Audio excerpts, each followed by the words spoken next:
قبل ما ابلش بالفيديو لا تنسونا تصلونا على محمد وآل محمد. وهسه خلونا نبلش بالفيديو. الله أكبر الله أكبر.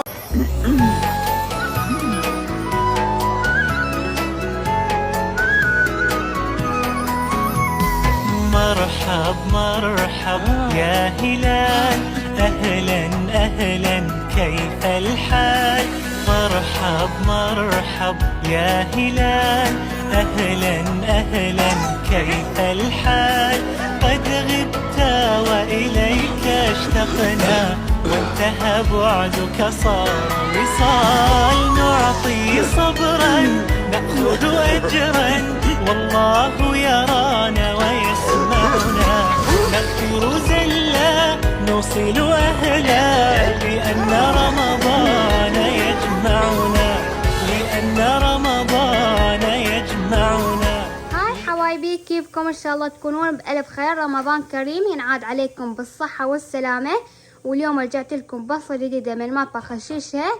بس قبل ما ابلش لا تنسونا من اللايك والشير والسبسكرايب. وهسه خلونا نبلش بالوصفة. وصفتي لهذا اليوم وفطورنا لهذا اليوم راح يكون رورات الباذنجان بالكفتة والبطاطا بالجبنة واللحم المفروم. هنا أنا اول شي عندي اني كمية من اللحم المفروم، وعندي تقريبا هنا 7 بطاطيات عندي بهذا الشكل، حافرتهن وقطعتهن وسويتهن بهذا الشكل عندي.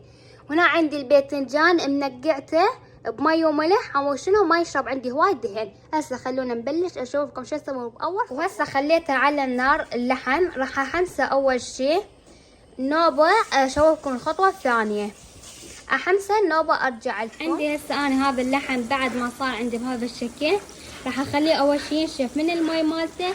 النوبه ادير عندي حبه واحده من البصل فرمتها ناعم، وراح اديرها عليها واحمسها اثنيناتهم. النوبه ارجع لكم.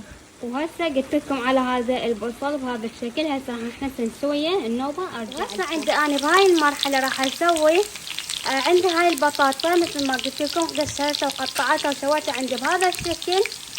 بس راح اقليها، بس اخذ لي تشويحه بسيطه النوبه اشيلها. وهسه بعد ما كملت عندي اول صينيه صارت عندي بهذا الشكل. هسه انا راح ادخلها للفرن.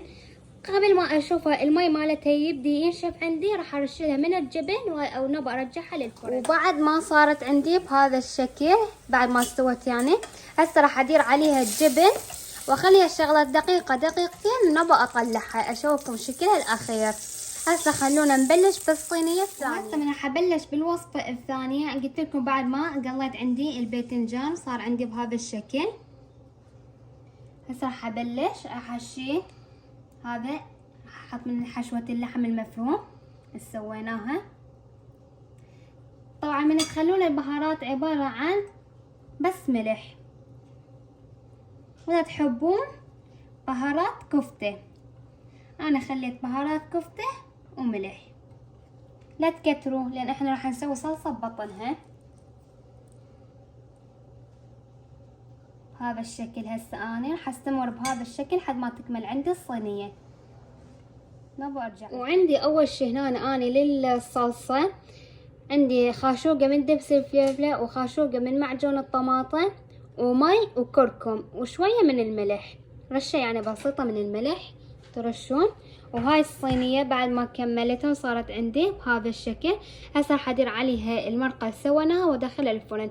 من تستوي ارجع لكم واشوفكم شكل الفطور مالتنا الاخير. بعد ما خلصت عندي السفره وصارت عندي بهذا الشكل، وهسه راح اشوفكم شكلها.